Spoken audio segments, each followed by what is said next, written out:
All right. Well, I want to welcome everyone to another one of our summer history virtual walking tours.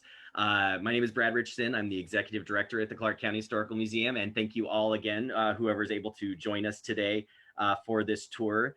And today I am blessed to have two awesome co-guides with me. I have Nan Henriksen, former mayor of the city of Vancouver. So big No, applause. city of Camas. Oops, shoot. Look at that. Oh, this is the mistake of life. City of Camas, former mayor. Oh man. See, I'm just trying to loosen things up for us. I'm just trying to loosen it up. So, former mayor of City of Camas. And then we have Clark County historian, Vancouver historian, Pat Gelada. And also Pat has produced a book about the city of Camas. I got it right this time. And so she's going to be helping fill us in on a bunch of this history. And, we've been doing these tours throughout the year so far. And so one of the things is the Downtown Camas Association has sponsored this tour that we're doing. And we're very lucky to have that sponsorship. And they also helped sponsor one of our talks that we did earlier in this year. And because of that, and here we see the DCA logo card here, because of one of the talks that we did, I was able to find this book, if everyone can see it right here, which is called A Saga of a Paper Mill. And it was written by Mr. Lawrence Pratt, and it's poems about the paper industry and the paper mill. So I'm going to read a poem real fast as we have the DCA logo up here. So this one is titled Paper. Weird master of the centuries, man spins out of the mystery that is his brain, out of bright virtues, fascinating sins, out of experiential joy and pain, a slender strand of thought which he desires to share with man and his posterity. It shall withstand the centuries' slow fires and live when his own self has ceased to be. So when the hemlock and the spruce and pine have caught in their embrace the rain and sun, the virtue of the soil, the sky's design, man saves through them the treasures he has won. He makes a fibrous sheet on which to scroll his thoughts, his art, his intellect, his soul.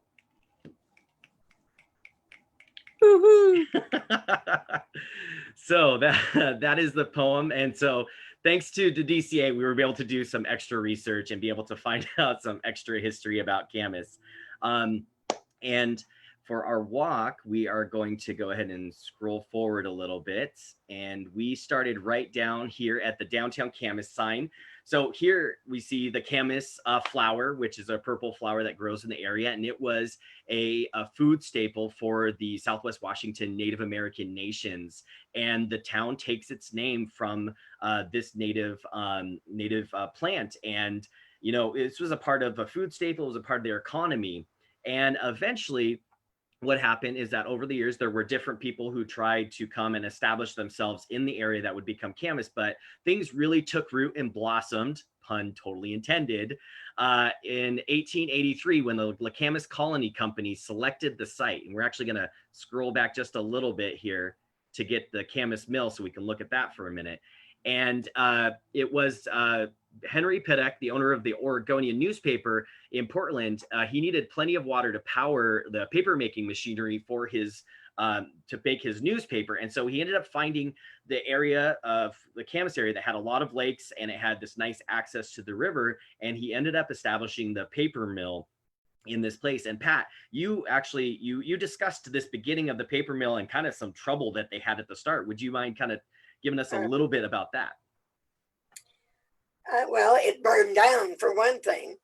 But yes, starting the paper mill, the paper in those days was cloth. Actually, it was made from rags. It was very expensive. All had to be imported. In fact, if you look at the old newspapers that used to be in the museum, the paper is soft and supple.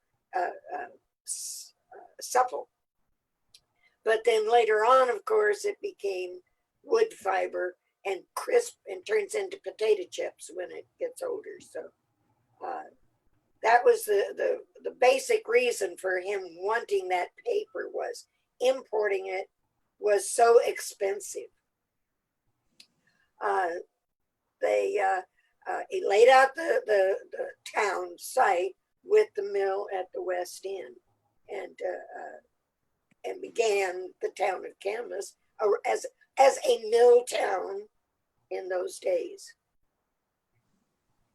And it was incredible because you're right. This is a company town that was established because of this mill. And it was, in 1884, the first school was developed. Around 1883, 84, the first store was started. And Aeneas McMaster was, I believe, the first person to establish. Am I correct in that, Pat? Yes, and that's interesting because they not only was it a store, but they had church services upstairs. And that's one thing that led to the actual founding of the city, was that they were Presbyterians. I say that kind of offhandedly, but a guy wanted, excuse me, guy wanted to open a saloon. And the county commissioners were going to let him open the saloon. The Presbyterians did not want a saloon. So they incorporated to keep him from getting a saloon. And this early store and all of these early businesses, these were at the center of so much. And one of the things we know is that in Aeneas McMaster's second store, I believe, was where the Washington State Grange first met, and it was founded in the city of Camas, right, Pat? Right. Right. Yeah, and that's Nan. Nan's. Nope. Yep. Nan knows that too. Yeah. And so from there, what happened is that the mill continued to grow. In 1905, there was a merger that occurred between the Camas plant and the Columbia River Paper Mill Company and the Crown Paper Company in Oregon City. And the new company became the Crown Columbia Paper Company at that time and expanded its capacity. And as Pat mentioned, in 1906, so the city starts in 1883, and in 1906, it incorporates. And it's around that same time that the Camas Post is established. This is the forerunner to the Post Record. In 1914, there's another merger, which then expands. And then the big one in 1928 is when the Zellerbach Corporation, one of the largest companies on the West Coast, actually acquired stock of the Crown Willamette Company. And the ensuing merger created the Crown Zellerbach Corporation. And really expanded things. And Nan, do you have any memories of that Crown Zellerbach period and any connection to that? Oh, yes. That's the centerpiece of our community. The air quality was horrible when I was growing up with downtown Camas, but the wonderful things that the corporation did, they were really a good corporate citizens of Camas, and they helped in not only with well-paid jobs and all, but they were major contributors to good things going on in the community. When I went to college in 1960, I did it on a Crown Zellerbach scholarship, and they gave a scholarship every year, and it was, at the time I got it, it was $2,500. So you basically got $600 a year for 4 years. And that covered all of the tuition and fees and some of the other stuff too. And so, and at the same time too, many of my classmates did the same things that their parents had done, and that is you graduate from high school and you hike down the hill and apply for a job at the Crown Zellerbach Mill and basically work there forever. Now, the problem with that is a lot of the jobs made you kind of brain dead, but you were well paid and with all the benefits, and it was a wonderful situation for not only them, but for the kids that went to college, especially the young men. They could get a job in the summertime working at the mill and actually pay for their next year of college, but from the money that they earned during the summer. So it was a very important part of, and even years later in the 80s, early 80s, when I became mayor, Crown Zellerbach was paying over 70% of all the property taxes for our whole city, which seems kind of unfathomable to think that you've got one entity paying over 70% of the property taxes, and all the other businesses and all the citizens and all their homes were paying less than 30%. So you can see what a huge importance that mill had. Yeah, and you're like you were saying, it was generational because you know, I was lucky enough to grow up in the Camas Washougal area. I went to Camas High School, and you know, some of my fellow students, when we would get the waft, and I think Pat, you say this almost exactly in your book, when we would smell that you know, smell in the air, kids would say that's the smell of money, Exactly.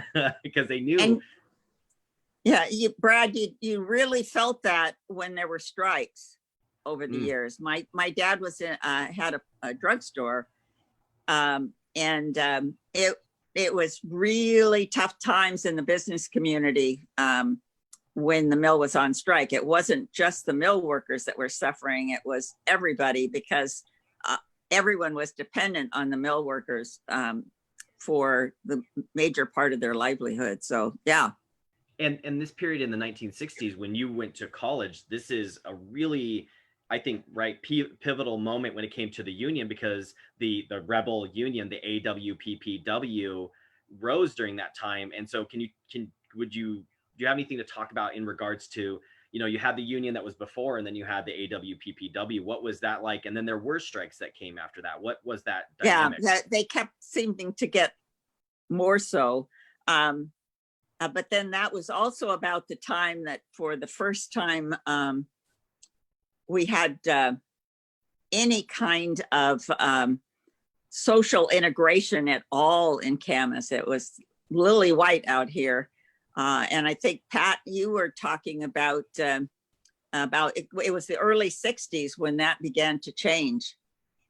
That's right, with the Equal Opportunities Commission. And they actually would go over to Portland to recruit people of color. And they would bring them back to Camas, give them safety shoes, drive them back to Portland, say, see you tomorrow, and they had no idea or any way to get from Portland to Camas the next day. The bus didn't come back, they were on their own.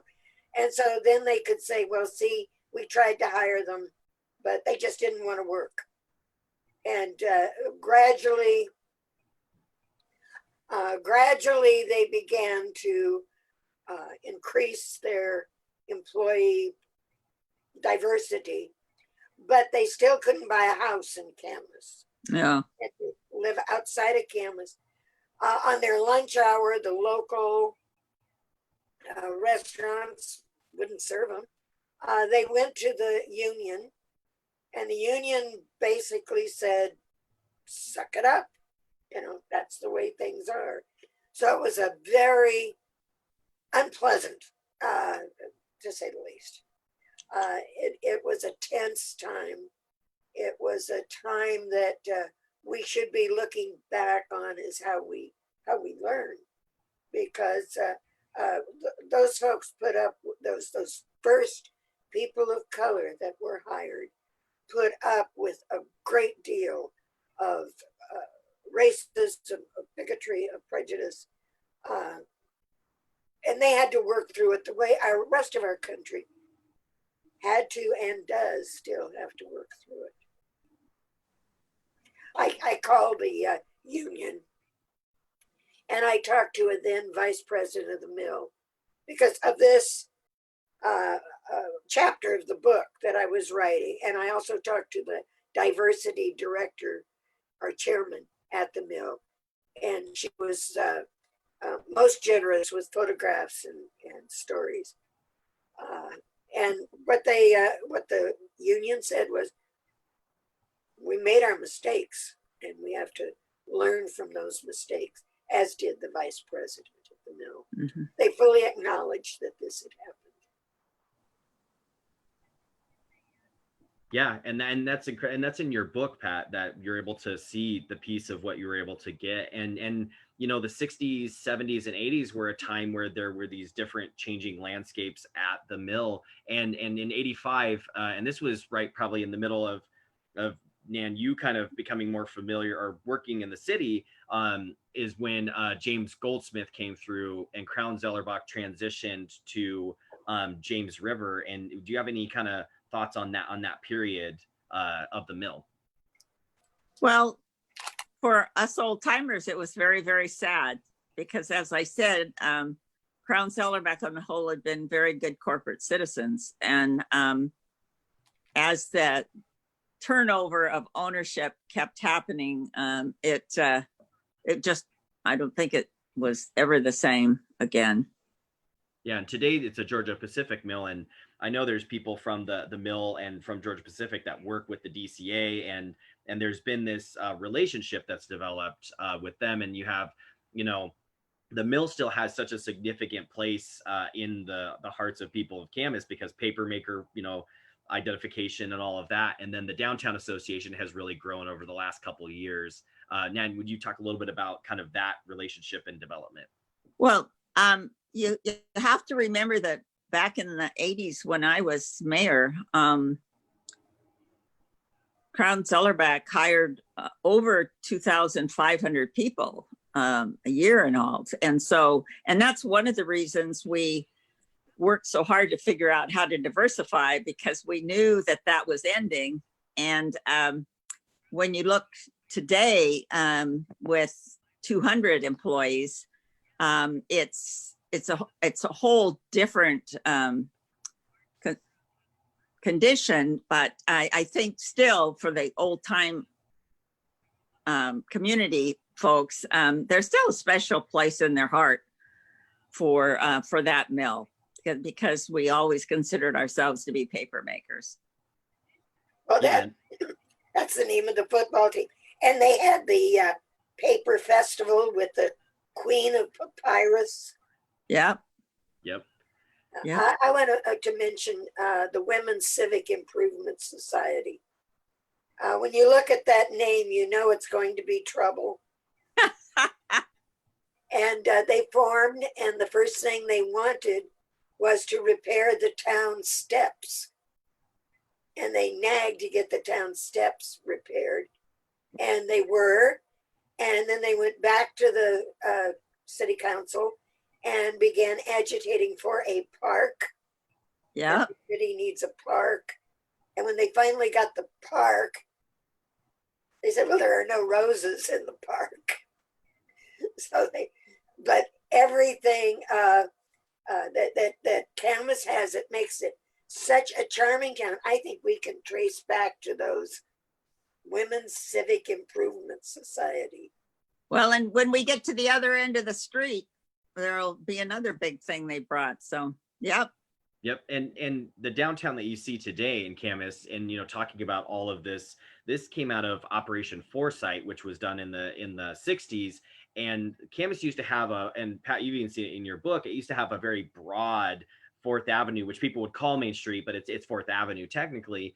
And what happened is that this way that we see this, which is a really neat walkable kind of outside mall style downtown, this rose from the 1960s, and this kind of focus on planning, the community coming together, just like you're talking about with the civic improvement groups, is Camas always could coalesce and find a way to really support this downtown core. And so this is a planned way that the downtown looks, and it's actually the only one of this model in Clark County. So Camas's downtown with Operation Foresight was the only one that ended up developing this type of mall. And so we have these historic buildings, I believe, because of that foresight, and then also that community centered piece where people really coalesce together in Camas to do that. And we're actually looking at the O.F. Johnson building right here. Before you go to that, Yeah. on that train of thought, that happened to be a group of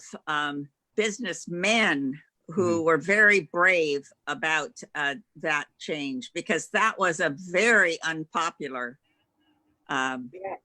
activity. They planned it well, and they tried selling it well, but oh my goodness, there was pushback on that move. So none of these things came easily. There was a lot of pushback. No, and you're right. It took a lot of courage, and they actually, in that plan to create this downtown that we see today that people love, they actually created a little mock section, right, Pat? That they Yep. they set up and had people test it out. Is that correct? Well, yeah, a model. Do you remember that, Nan, at all when they set that Yeah. up? Yeah, but I was away at college when they were working on that. But I remember that Mr. Farrell and a lot of the other ones were very, very brave because their businesses were at stake. People were very angry because all the lanes of traffic were going to be interrupted by all these what they called stupid things jutting out into the roadway. Oh yeah, that was exciting times. Pat, do you have anything you want to add about that piece? No, I think Nan has summed it up beautifully. Excellent. So we are here now at the O.F. Johnson building. So from our records, it says that this building, and we're talking about, and I'm going to use my mouse here, we're circling this little guy right here, was designed by Day Hilborn. And this was constructed for Oscar F. Johnson in 1928. And it was actually in June of 1880 that O.F. Johnson was born in Sherburne, Minnesota. He was the son of Perry Gustav Johnson and Anne Christina Johnson. And Johnson's parents were from Sweden. So many of the people who came to Camas, they were one generation, or they were of the generation that had lived in Europe before or other places across the world. And in 1906, Johnson moved to Aberdeen, which was a booming lumber village, to establish himself and his wife Beatrice, or his love interest Beatrice. And soon he was established there in Aberdeen, and she came to be there with him. And in 1907, the couple actually announced their wedding and that they would soon be married. And they were living in that place. And so after that, for the next year, Johnson was an industrious individual, and he went and he investigated 20 towns in Washington, Oregon to find the best possible place to start his own bank. And in January of 1908, when Johnson and Beatrice were both 28, they arrived by riverboat at what would become their lifetime home, Camas. And, you know, the pilot of the boat said to Johnson, "I think you're making a mistake in starting a bank in Camas, because Washougal has a bank and there is plenty in the surrounding country." So upon his arrival, him and his wife stayed at the Commercial Hotel, which is now the Camas Hotel, but not for long, because they were soon expecting a child. So they established their home. And in 1908, Johnson immediately organized and began building the first bank, which wasn't this building. This was a separate building that he did in Camas, which was financed by help from his father-in-law, Emil Bauman. And Emil actually invested $5,000, and OF actually put $1,000 in to get the bank up and running. And over the rest of his career, Johnson would be involved in the community. He'd be involved in the bank, and he was a pretty significant figure. And he left quite a few buildings. There's several buildings that we'll see today that were left by Johnson. And he ended up passing away in 1975. And Pat, do you have anything you want to add about O.F. Johnson? I think you covered everything but his birthmarks. I try to be thorough, right? So, you know, and this is it's a tiny little building. And Nan and Pat, it's funny, you see this building here, the little gray one. I was looking at the Sanborn maps today, and this is like just a giant, or just a really long, small, narrow building. And I was pretty shocked to see that, because I'd never looked at that little guy. But the one next to it is the Johnson building, and just, fascinating stuff when it comes to downtown Camas. You know, the Day Hilborn, you talked about 1928 when that was built. The mill, during the Depression years, when people were out of work, the mill cut everyone's salary, I believe it was by 10%. Oh, wow. So you had your salary cut, but you had a job. So the people of Camas, you look at the photographs during the Depression years, people in Camas were able to buy new cars.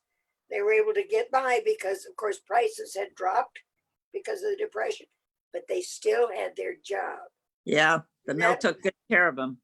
And less money, but still working.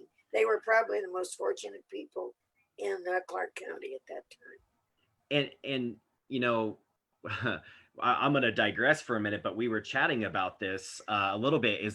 As I think the Slacker Monument is a good segue here Yes. to interject something interesting, which is we had talked about strikes at the mill, and the first strike that we know of at the mill was conducted in 1913, and it was conducted by about 49 women in the bag factory. And so, you know, I found this, you know, years ago. This is actually my master's thesis is about this period of time. And between 1913 and 1918, there was this period of uncertainty because the mill in 1883, when it established and all these things, was so aligned with the city, you know, council, and everyone was really in step with the mill, but it wasn't in step in the manner that you were talking about, like in the 30s, where it was almost like this identity for the community. And what happened in 13 is that when the women went on strike, the socialists in Washington state and then labor groups in Washington state turned their eye to Camas, and actually it became somewhat of a battleground over ideology versus socialism and capitalism. And what happened in the end is that Camas did elect a socialist mayor in 1916 and had a socialist city council member, socialist probate judge, and a socialist city marshal. And with the advent of World War I, what happened is there ended up being a lot of dispute, and then there were also strikes, and this resulted in the mayor being recalled, the city council member being kicked out of office, the probate judge being dismissed, and the marshal resigning in this whole process in 1918. And right around that same time, when these individuals were booted from leadership, there was this monument erected on 4th and Adams called the Slacker Monument. And on this monument was inscribed the names of those who refused to help with the war effort, which, if you know about socialists at that time, they were pacifists and they wouldn't have believed in the war. So it probably leads us to believe that their names were on that. But what happened is this was like a rubber band effect in which the mill and the city had been close, but then they started to pull apart under the socialist administration. But as soon as that was over and they got recalled, it just went right back. And that was where you start to see Lewis Block Park and Crown Park and J.D. Zellerbach School and this identity. And actually, we had someone on the feed, Dara Ackerman, who said that her aunt named Crown Park in the 40s while in high school. And actually, I think I went to school with an Ackerman up in Camas. And so there's lots of Ackermans out there. But that's right. So in the 30s, it would have made sense that the mill would have really taken care of people, because there was this really closely, very deeply ingrained identity between the people of the mill and the people of the city. Well, they were one and the same. Yeah, and it's remained that way for quite. I don't know if that's really changed that much. You know, it's been pretty consistent from you know, when I grew up. So this building here is Robert Stoller Building number 1, and it was built around 1929. So, you know, and we always kind of have to kind of guesstimate sometimes and find newspaper articles to see when these were built exactly. And this one is also believed to have been designed by Day Hilborn. So Day Hilborn designed the Kiggins Theater, Clark County Courthouse, and buildings all over Clark County. So pretty prolific guy. And Robert Stoller was born in Switzerland. And this space here was the original site of the telephone exchange. And Stoller actually came to Camas from Switzerland in 1903. And Stoller arrived to the United States from Switzerland. And he actually spent some time up near Mount Adams near Trout Lake. And then eventually he came to town here and he purchased the Mountain House Hotel, which was a 2-story frame structure that was built where Journey Church, or where the J.C. Penney's used to be. And this preceded the Camas Hotel and Restaurant. Now, before coming to Camas, it was reported that Stoller had opened up his first match factory in Vancouver. In some reports, we haven't found, you know, the exact details of that, but we found that out. However, the Great Flood of 1894, Pat, which we're aware of, was even worse than the 1948 flood with how high the river went. And he ended up working at the Vancouver Brewery for a time, but then eventually he came to Camas. And it was said that when he came to Camas in 1903, he sailed on the ship up the river, the Jesse Harkin, and under the command of Captain Hosford. And when Stoller recounted his journey up here, he said, quote, "I got here aboard a steamer plying the Columbia, and when I landed at a somewhat muddy, rocky point called Mud Landing, I slipped and nearly fell off and said, 'What did I come to?'" So O.F. Johnson is warned away, and Stoller almost dies, I guess, in a slipping and falling upon this. But eventually, Stoller in 1914 he bought the Ford Agency from Harry S. Parker, and Parker's building was an old wooden building that was located at the corner of Third and Clara, and then eventually he ended up building a new building and running a auto dealership out of there. And Wesley Ford eventually purchased that building, which is not this building, but a different building. And Stoller passed away in 1955. But Nan, his family lives on, right? You had relationships and dealings with the Stollers or Stoller family members. Well, I personally don't have a lot of dealings, but like so many other of the families you're going to mention during this tour, yes, they live on here in Camas, and these are good names, good people. So it's interesting to hear about them again, Brad. I am not a historian. I think I told you that yep. Many consider me to be historical here, but I am not a historian. You'll have to ask Pat about most of this. Yeah, and actually, I again, just like I mentioned a little earlier, I graduated with a member of the Stoller family. So I mean, these were, these are names that people remember, and their families are still around. And now we're walking up on the Charles Farrell building. And Pat, do you want to talk a little bit about this? Is a really iconic one. You want me to take it? Yeah. No, you take it. You take it. Perfect. So the Farrell building was built around 1924, and this is one of those ones that you have to love because when they built it, they were kind enough to put the date up on there. So historians love it when they date the buildings. And this is a part of some early development in Camas. And so the original two-story building that was here before was built in 1887, and it was replaced in 1924. And so the ground floor was a general store named the G.N. Rank Grocer. And the second story were living quarters for Mr. Rank, who was a Spanish-American War veteran. And he was credited with naming a lot of streets around the county. So he was quite busy, and he was also a historian, and we talked about him in our Vancouver tour. Now, Charles Farrell actually started his business in Camas in 1903 at the same site of this present store, and eventually he was able to upgrade his store, and he actually worked with his wife, Rose, to do that, to run the store. And one of the prominent things that we see, and this is the store right here, but this brick or block is called Roffler Block. And this was named after John Roffler, who was a prominent builder and architect in Camas. And there's lots of different buildings related to Roffler. And what happened is when they constructed this building, the J.C. Penney's actually leased this new building and occupied it for 10 years. And then the upper floor was the practice of Dr. Baird. And in 1935, J.C. Penney's actually moved across the street. And it was at that time that the Farrells ended up establishing their own business in there. One point, I think it was called the Fashionista, and then eventually it was called Farrell and Eddie's. And Charles Farrell actually passed away in 1967, but Farrell and Eddie's continued on. And Nan, can you talk a little bit about Farrell and Eddie's in your memories? Yeah, see, in my memory, it was always, well, it was the Fashionette for years, and then it was Farrell and Eddie, but it was the same wonderful group of people. Glenn Farrell was wonderful member of the community, and it was a fascinating place to shop because his aunt and two older ladies, do you know who those were, Brad?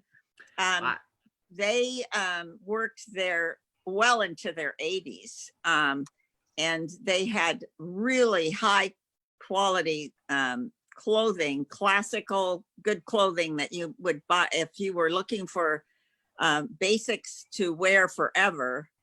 that was the place to go. If you wanted something faddish and up on the times, then you better go across the street to Penny's. But Farrell and Eddie was wonderful, and they had several floors of clothing and other items. And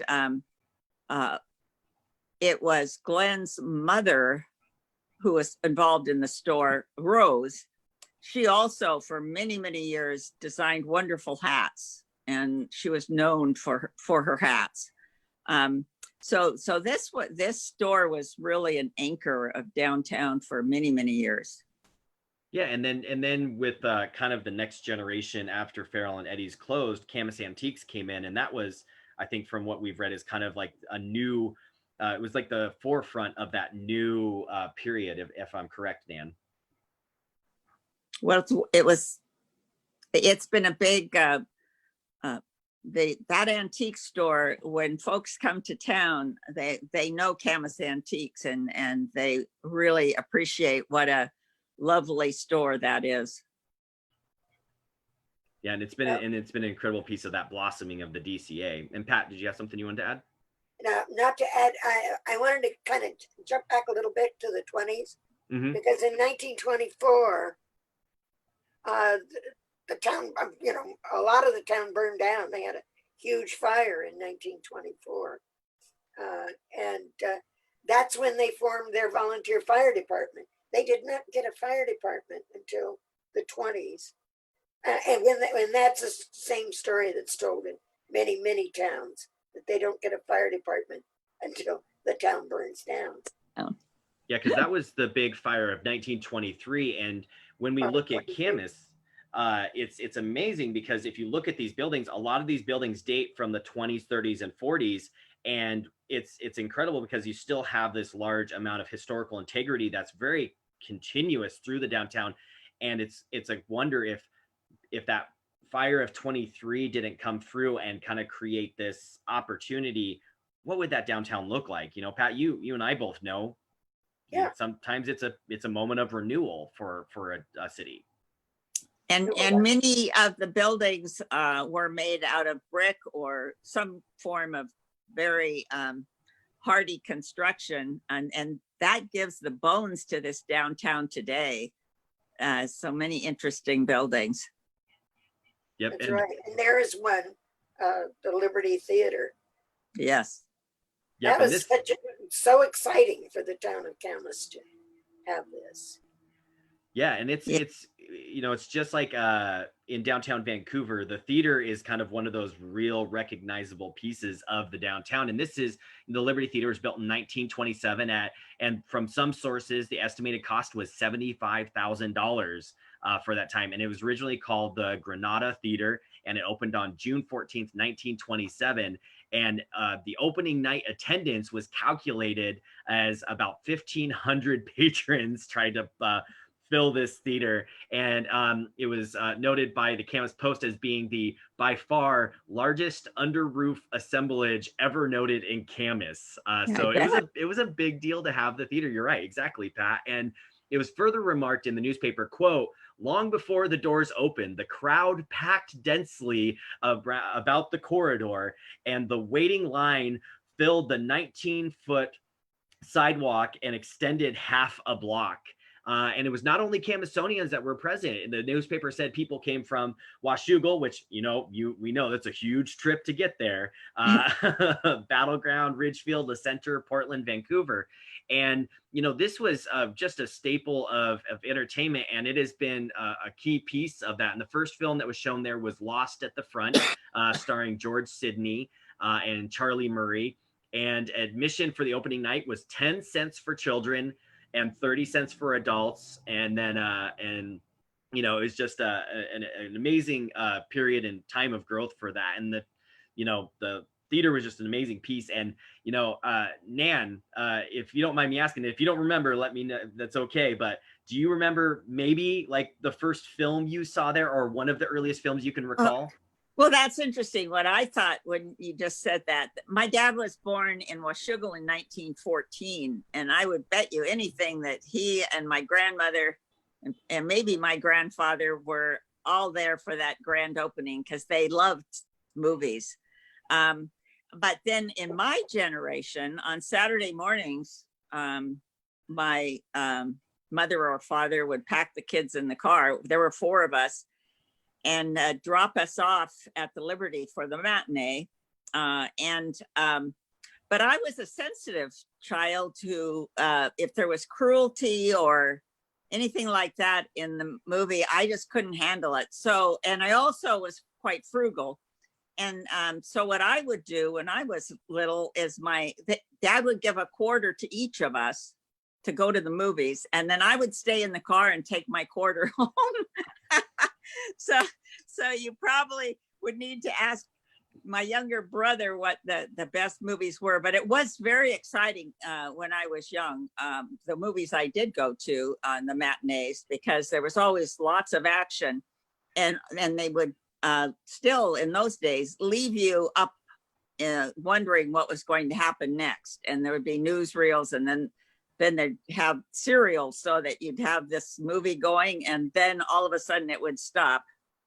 And you just couldn't, at least my siblings couldn't wait to see what would happen next.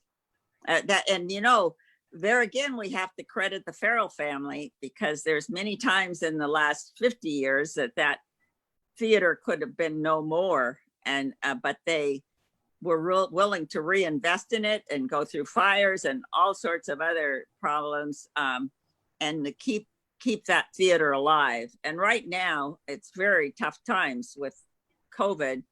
And I just pray that the manager of that theater can survive, because it's still an asset to our community.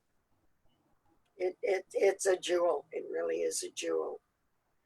Yeah, and Rand has been doing an incredible job trying to keep things going, you know, because he's selling popcorn, he's doing virtual screening. So if anyone wants to go to the Liberty site, they are active in doing things to bring money in. So please support them. Go down there and get some popcorn if they're still, I believe they're still been doing that. And then also the virtual screening. So there's ways to support the theaters now. And they really are, he really is, you know, focused on the community and helping out people. So it is an important place, and it is important for so many memories. The first film that I can remember, it may not have been the first film that I saw there, is, and this is gonna, well, I'm just gonna say it in public, is Ace Ventura: Pet Detective. That is the first film I can remember seeing there. I think the first good film I saw there was Jurassic Park. So, you know, and my friends and I, we would, and I probably tell this story too much, but this is before the internet, so I'm dating myself obviously at this point, but we would go down, and when the new Godzilla movie was going to come out, we would go down to the theater, and the first time we saw the trailer for it, it was like this big massive moment of you're watching the water, and this guy's on a pier, and this giant Godzilla eye comes out. We're like, yeah, you know, yelling and clapping and excited. And we watched the movie, and then, you know, a week later, we're like, man, we want to see that trailer again. And we can't just jump on a smartphone or a computer and watch it. So we all came down and paid admission. And we sat there and we're like watching that Godzilla trailer, and all of a sudden it happens, and we all just stand up and we're like, yeah. And then we like took off and we left, and we just paid to just see the trailer. So, you know, the Liberty was at a center of our entertainment and fun in the town. And so it's just a really, really important piece, and anything anyone can do to support the Liberty right now, please do. It's so important to Camas. And from here, we can see Runyons a little bit. Pat, you talk about the Runyons in your book, right? Well, you know, the Runyon family is important in both Vancouver and Camas. Mm-hmm. With their both had jewelry stores. They were very the Runyons were very active, also in forming women's organizations, in supporting things like the Masonic lodges.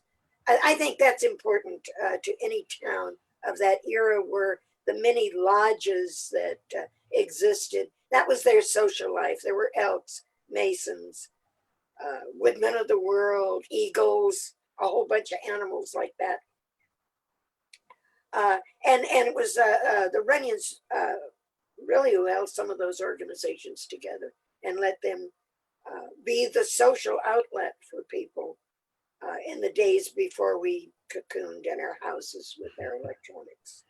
And the Runyon family still runs that business, still in the family, and I can proudly say, you know, it's taken me far too long in my life, but I am now a part of the Camas history that has connection to the jewelry part of Runyon's, because I went and picked up my wife's wedding ring that they put a new stone in just yesterday.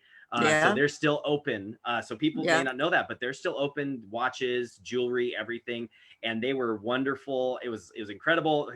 Her wedding ring had been missing a diamond for a while, and they took care of it, and it was really affordable for us. So, you know, Dan, have you ever had any jewelry from the Runyons or any relationship with the family? Yes, I've dealt with them for more years than you could count. In fact, just the other day, I got this ring cleaned by them, and they were nice enough to bring it out to my car out front when they said it was ready. Every generation has been great, and Debbie's still great. And I hope that the locals really do continue. That's another business that you need to continue to support, because generation after generation, they're all about customer service. Yeah, they're incredible. It was really just a wonderful experience, and just such a historic family, both for Camas and Vancouver. And then this building here on the very corner, so, you know, circle with the mouse here, is built around 1925, and this was eventually the Sprouse Reitz, if I'm saying that correctly, department store. It was formerly the location of the Camas Bank for a time, and then eventually O.F. Johnson built this building in 25 to house W.E. Durgan's clothing and shoes. And then in 32, Sprouse Reitz came in. Dan, do you have any memories of Sprouse Reitz? Oh, yeah, that was a great five and dime store when I was growing up. And it was tragic when they closed many years later, because that was, we had wonderful times there. Oh, yeah, there was Woolworths, there was Newberry's, there was Sprouse Reitz. I was never sure how to pronounce it either, Brad. It's a tough, and you said five and dime, Nan. Yeah. What was, just for people who wouldn't know what that is? Well, you called Sprouse Reitz a five and dime because you could get so many things for a nickel or a dime. And I think they prided themselves for quite some time that they didn't carry anything that was more than 49 cents. That's incredible. So that is one place where you wanted to be nickel and dimed. Yeah.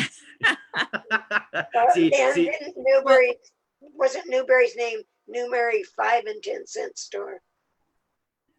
Well, if it wasn't, that's what we called it. But it was a place that a child would be so happy to be able to go to, because we could afford to buy something. Oh yeah, I could buy Evening in Paris for my mother for Christmas, because it had such pretty blue bottles. Didn't smell very good, but it certainly was pretty. Yeah, it was pretty. It smelled awful. It smelled awful. But it was pretty. And that store lasted all the way until about 1994, and that was kind of an end of an era of the kind of 99-cent nickel and dime dollar stores, right? Because that was a big thing in towns for the time. So the next place that we're coming up to is the Camas Hotel. Yeah. And the Camas Hotel was built around 1911, and it originally was called the Commercial Hotel because the name of Camas Hotel was actually taken. That was actually the one that Stoller had.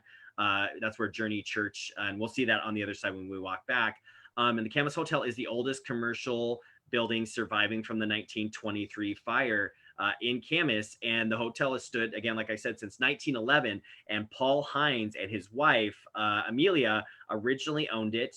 And then it was owned by, I'm going to say this wrong, Ivar Grov, I believe, running a tailor shop and business on the ground floor. Or he ran a business on there. And then the hotel actually celebrated its 100th anniversary in 2011. And Pat, you have a couple stories about the Camas Hotel? No, I really don't. I think you've covered them pretty well. Nice. I have a story. Yes. I can't thank the last couple of owners enough for all of the money they have invested in making those rooms so wonderful. Because back when I was mayor, one of the most embarrassing things about Camas is in the travel guides, when it would list where you could stay, the only thing Camas had was the Camas Hotel, and it was basically a flop house. I mean, I'm sorry, but that's it. It was a pretty dismal, awful place. And so to have it totally rejuvenated and be have such beautiful rooms is such a gift to the community, and be right there in downtown Camas. So I'm very proud. Yeah, and you know that kind of what you're talking about, the Flophouse piece does make sense, because it was said that Paul Hines was a very colorful character. His granddaughter Rosemary actually accounted, saying that he was actually just a very interesting figure, that he would actually use the basement to cook beer, pickles, and other traditional German foods in the basement of the building. And so, you know, it was an interesting well, building. it didn't start out as a flop house at all. What I'm saying is when it was about 70 years old, when I was mayor, I don't think there'd been any investments in it in 70 years. So it was just in really bad shape, and they just rented the rooms out on a weekly or monthly basis to people who were down and out. But there's beautiful rooms now. If you haven't checked out the Camas Hotel, you're missing a jewel.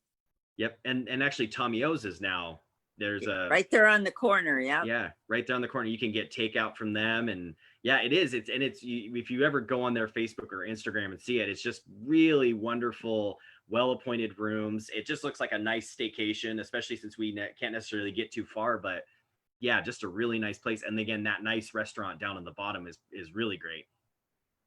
And then the next building that we're going to walk up on is where the Post Record was at. And the Post Record started, you know, around 1908, 1909, and it was started by Kelly Lowe, who also started the Ridgefield Reflector. And this has been the paper of record for the city of Camas for that whole time. It was where all the news and everything. And now this is where Juxtaposition's at. And they've really done a nice job of making that store. It's a really, really nice place. And I see they do a lot of live digital feeds when they're you know, doing some sales. And Nan, you obviously, mayor of Camas, had probably a lot of involvement with the Post Record. You probably knew people. Can you tell us just maybe some interesting stories from your time? Well, it was wonderful to be able to just walk down the street and walk in and talk to the editor or the publisher. Hal Zimmerman was the publisher for many years at the Post Record when I was young and also into my midlife. And he was a wonderful guy who was also in the state legislature. And his office in the back was pretty amazingly cluttered, but it was just, you could always count on being able to talk about local news to people who really cared. It's too bad, it's sad what's happened to our local newspapers in general, you know, are really struggling. And the Post Record, it's very sad to have them gone, but I can understand why they couldn't afford to maintain this anymore. So I'm glad that the folks at Juxtaposition have done such a beautiful, and Barry Lutz, the owner of the building, has done such a beautiful job of remodeling the building. And then they have marvelous decor and furniture items in there. Yeah, and you know, and the Post Record does, like you were saying, they're not in the building anymore, but they do live on, and they're over there with the Columbian now. Right. And what's really cool, and actually, Nan, I mentioned this yet, is we connected with Kelly, who's the editor, Kelly Moyer, who's the editor over there. Right.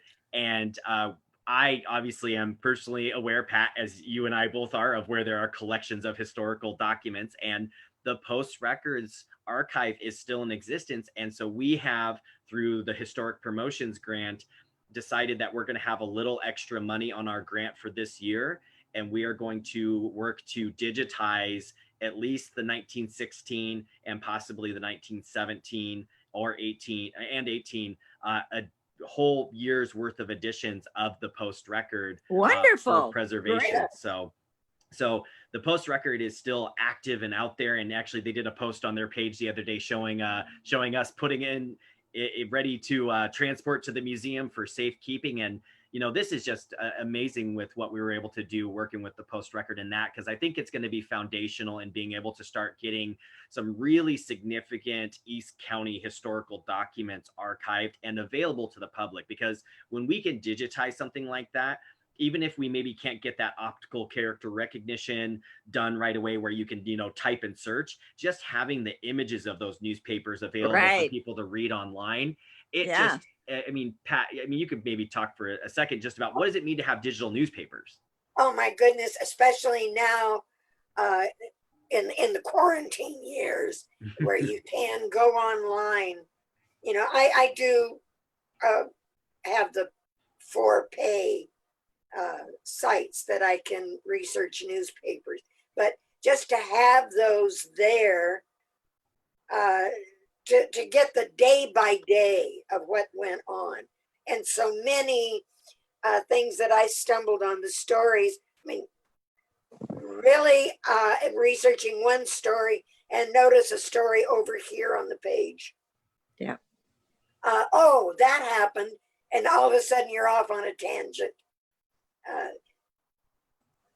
As an example, I was researching the Spanish flu in Clark County during the World War I era and stumbled upon a guy arrested for treason during World War I. Good heavens, I'd never heard that story before. That led me down a whole rabbit hole of that story. So just having those things for today's generation,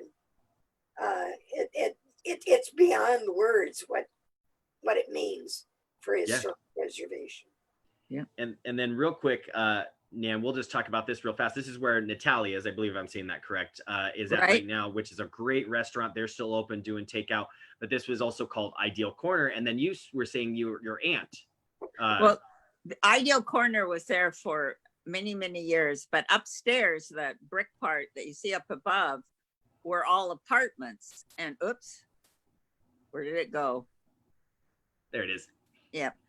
Were all apartments. And for many, many years when I was young, I would go up the steps in the back up to the second floor because my aunt lived up there in one of the apartments and taught school for many, many years at Camas. So I have fond memories of the Michaelises who owned the apartments at the time, and my dear Aunt Sullivan, who was Hazel Sullivan, who was a treasurer to the Camas School District and to me.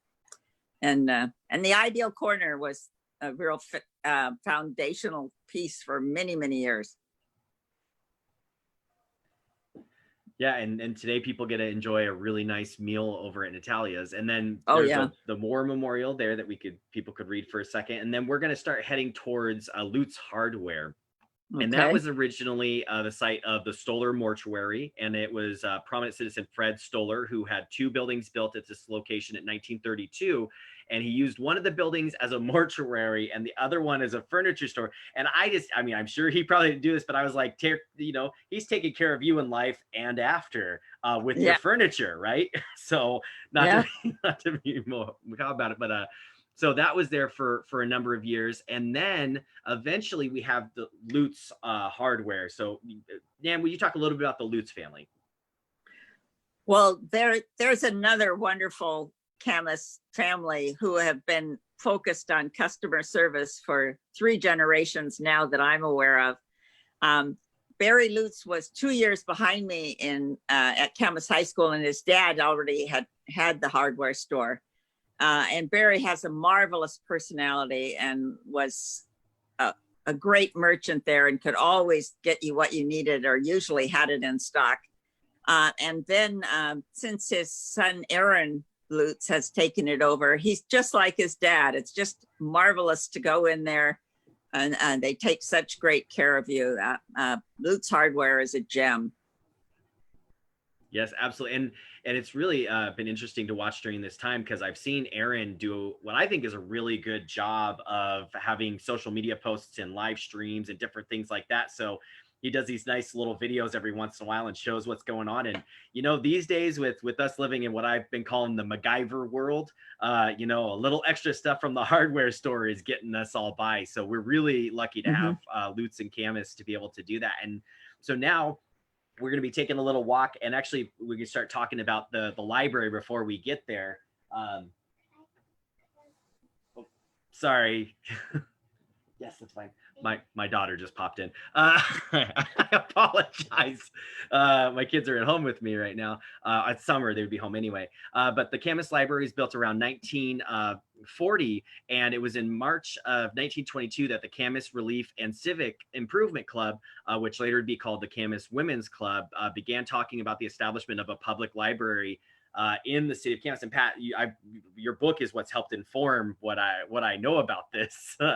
And it was remarked by Milton Bona, a historian from Camas, about the library, that the idea of the library gelled during the next 6 months as they started to put this together and get that. And eventually they were able to start raising funds and establish a library.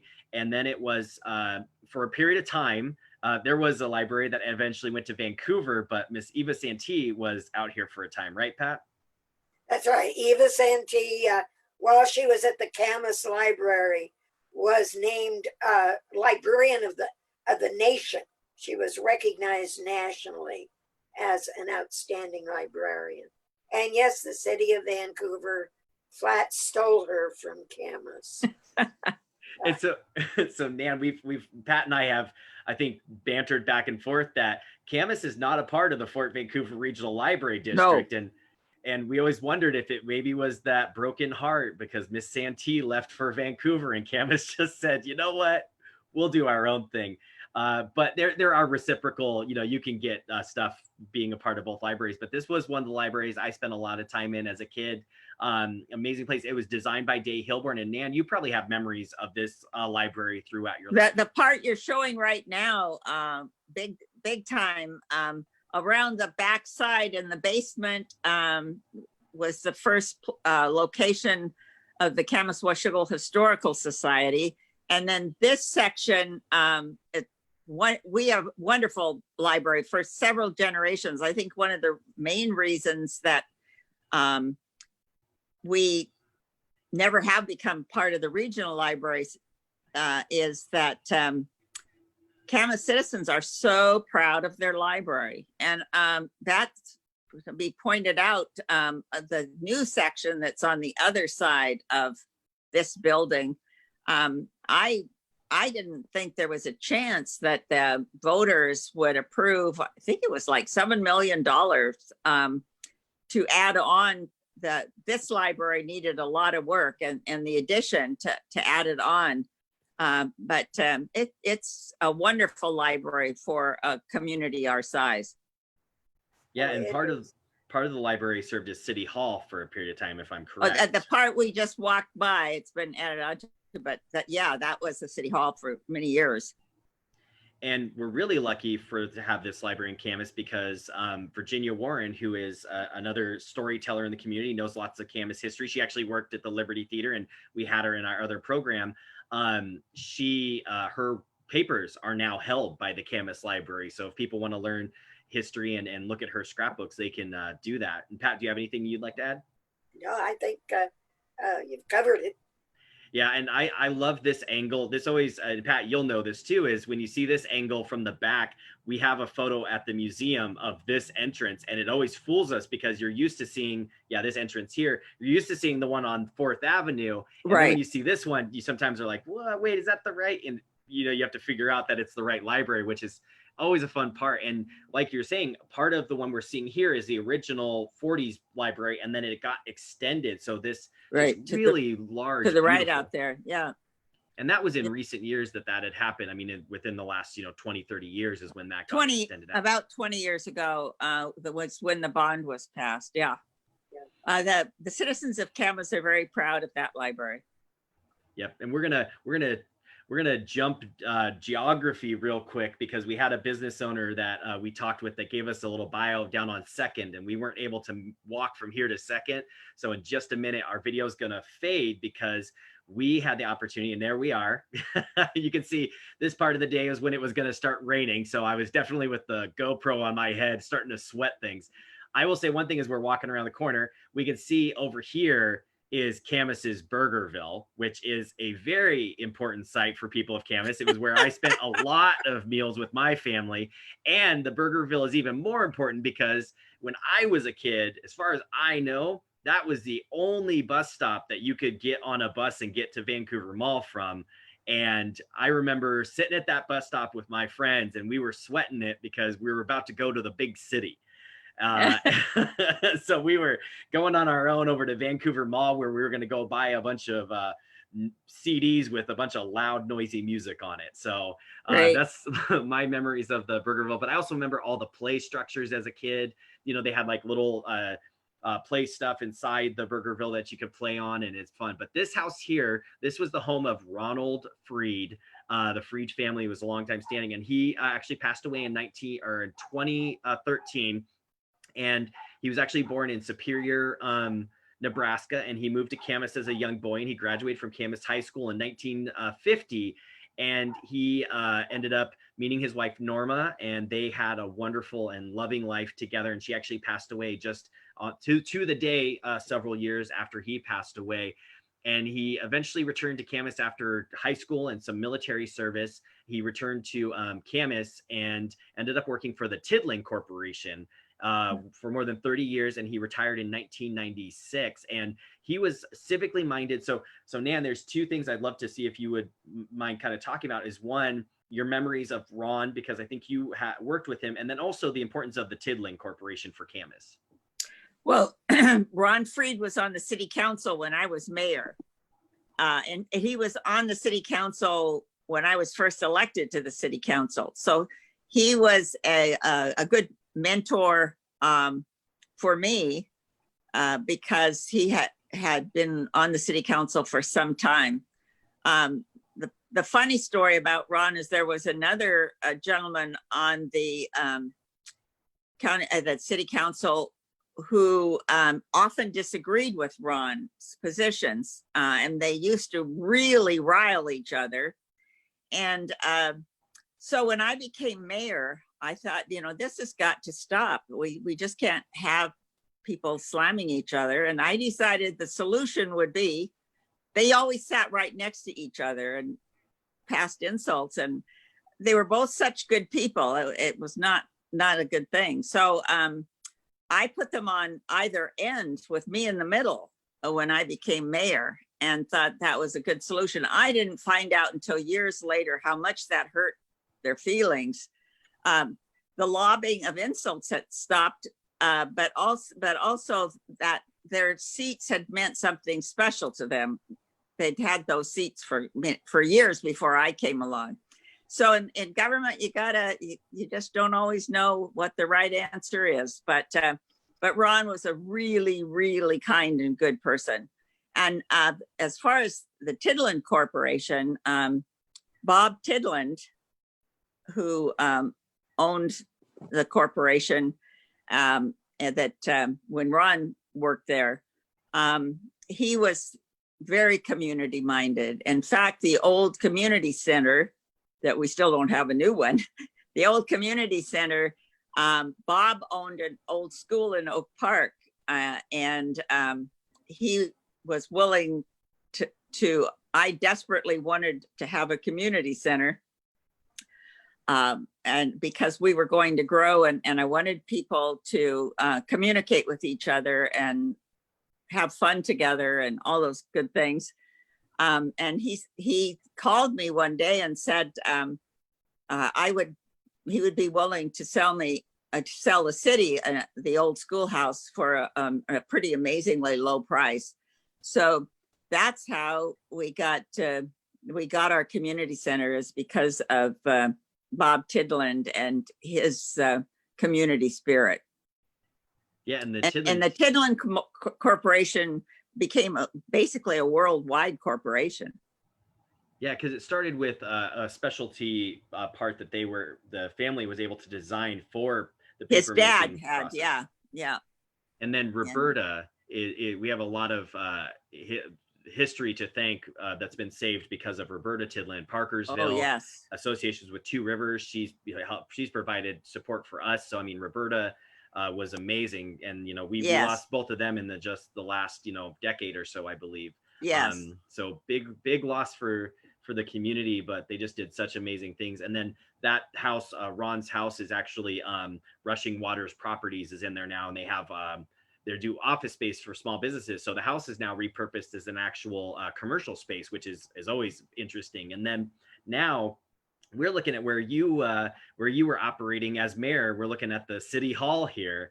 So Yes. I'm gonna let this run because we're gonna walk down the street. But tell us a little bit about your career as mayor as we start to walk back down towards Fourth to look at some other buildings. Well, that takes you back to the 80s. And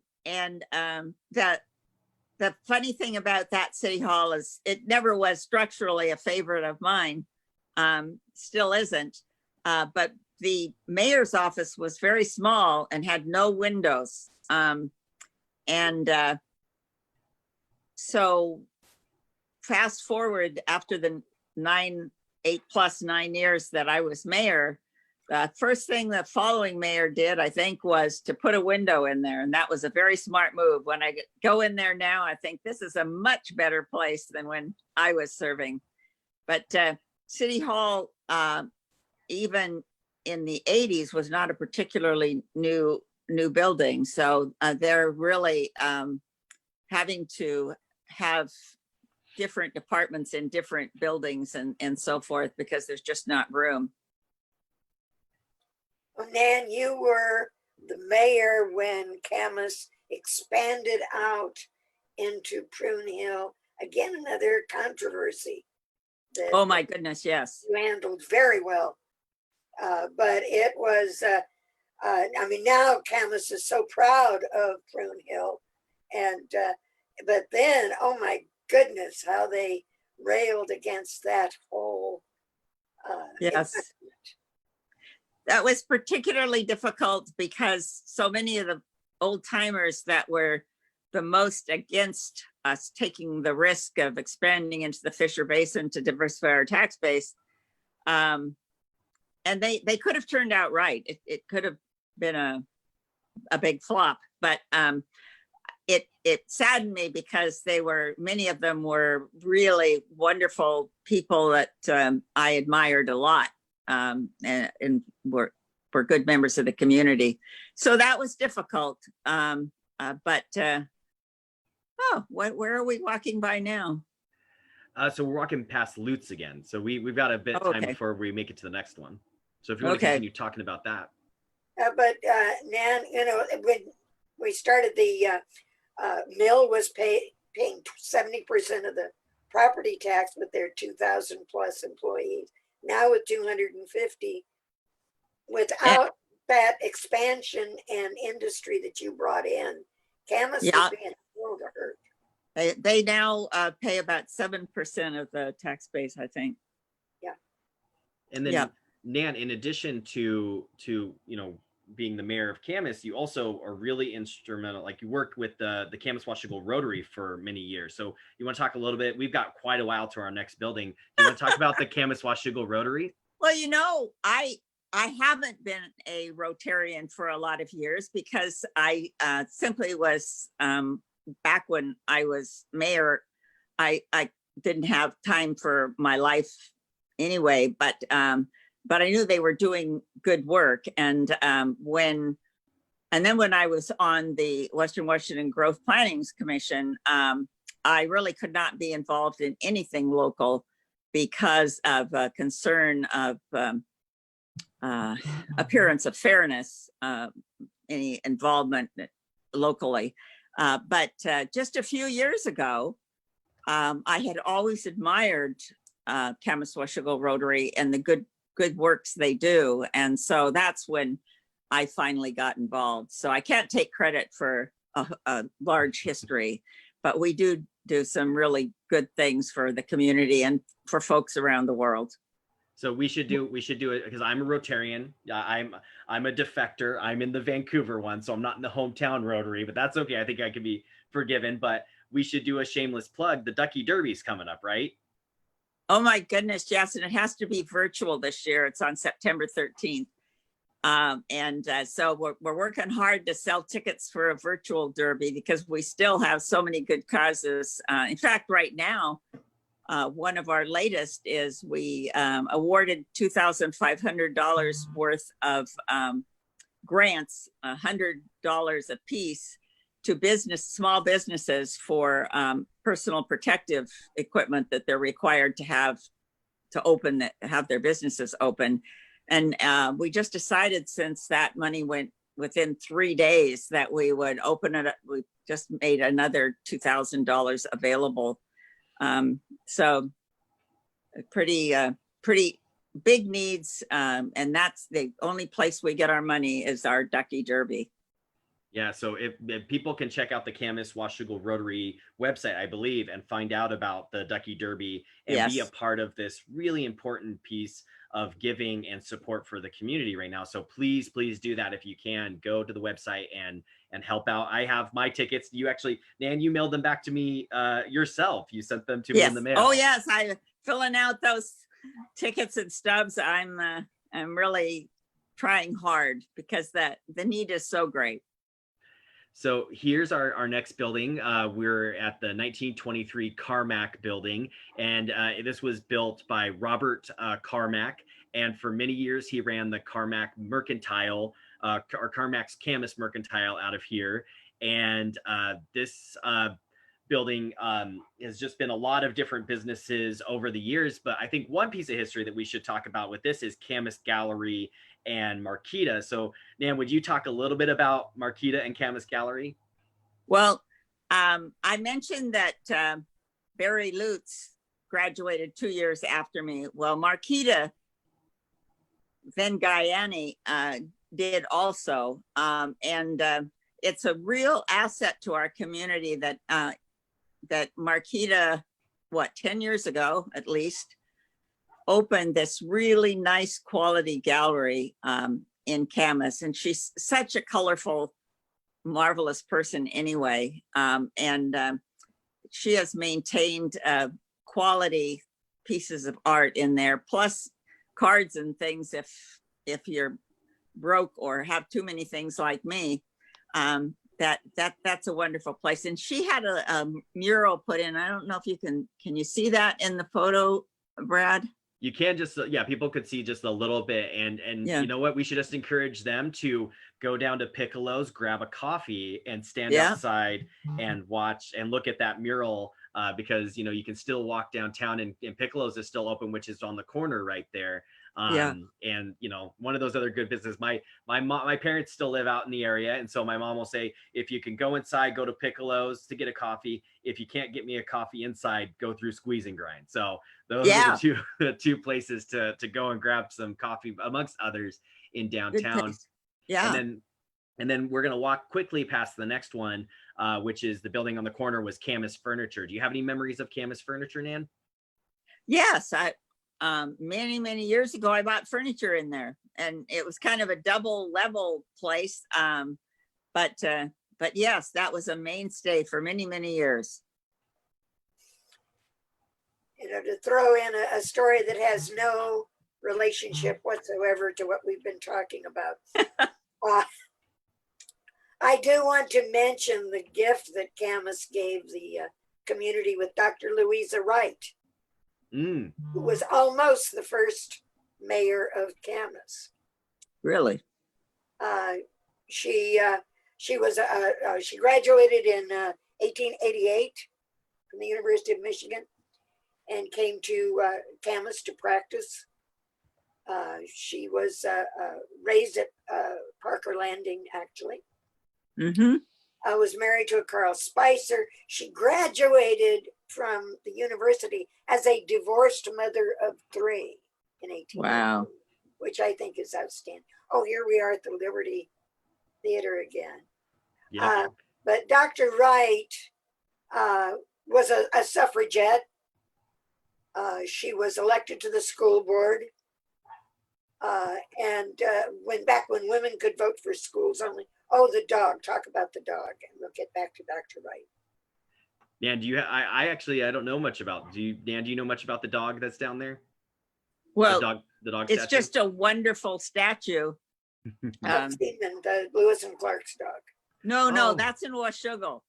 That's in Seaman- Washougal. I'm sorry. Yeah, this dog is, I don't know that it has a name, but I just love the bronze works in downtown Camas and downtown Washougal. And now you're looking across at what used to be the penny store, aren't you? Yep, exactly. And that, if we look at the right, here's that building, and this is where Robert Stoller had his original hotel, but it wasn't this building. And then in 1935, he took that one down and built this. So this is called Robert Stoller Building number 2.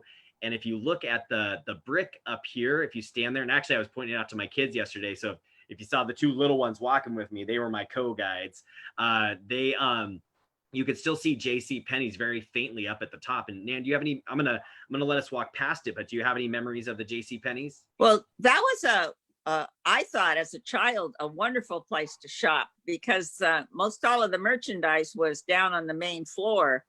But then when you went to pay, you'd check out with a lady on the main floor, but then she would put your money and your bill in this pneumatic tube and send it by wire up to the upper level where the bookkeeping section and everything was. It was, to me, it was just a fascinating way to shop.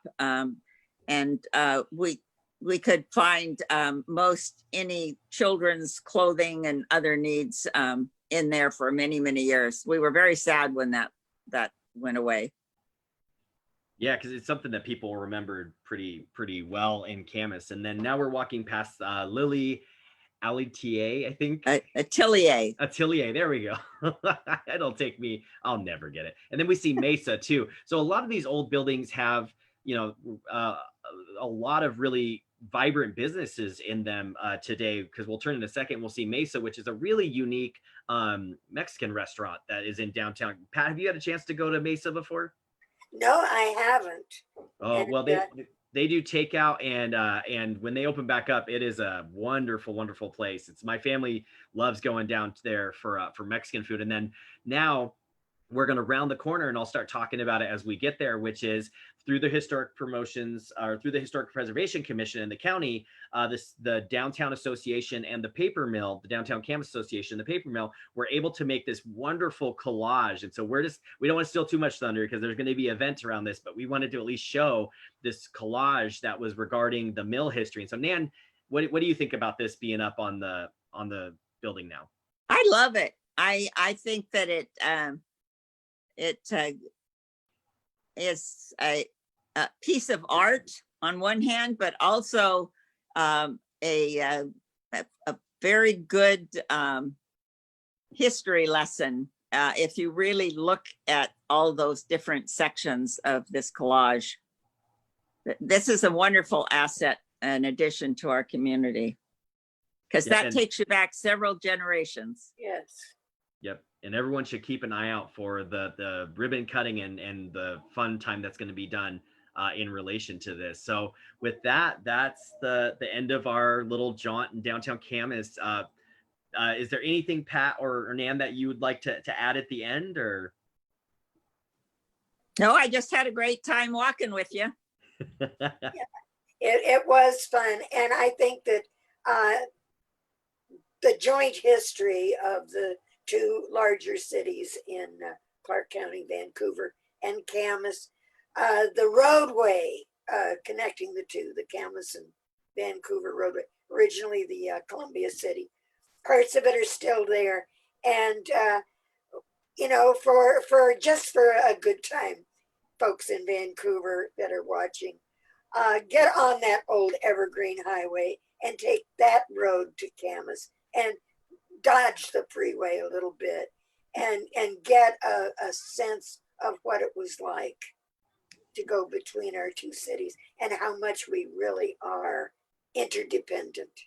And Pat, that was the only road available well, into my college years, I think. That's right. And in fact, it was difficult enough to get from Camas to Vancouver that I was born in a maternity hospital on the west end of Camas. I think it only was open until the year after me, but the year after I was born. But it was not easy. And you might have noticed that back when my dad was young, you didn't even try to go on land to Vancouver. You went by river. you got on a boat and went up river. So times have changed. They have indeed. Yep. And I just got a note saying that the virtual Facebook Live virtual ribbon cutting for the for the collage will be September 4th at 4 p.m. So please go to the Downtown Camas Association Facebook page, their website, all of that to check out when that's, that on September 4th, when that's going to happen. And again, thank you to the Downtown Camas Association for sponsoring both our talk in July and this tour today. We couldn't have done these without their support. They've been incredible. They've been incredibly supportive of our history. They love, Downtown Camas Association loves Camas history, loves Camas businesses. And so Pat and Nan, thank you so much for walking with me today. And next week is our last tour for our regular tour season. We will be out in Battleground, and we're going to have Battleground historian Louise Tucker and Dr. Cal Clark joining us on that walk. And thank you all for joining us again on this walk, and we will see you all next week.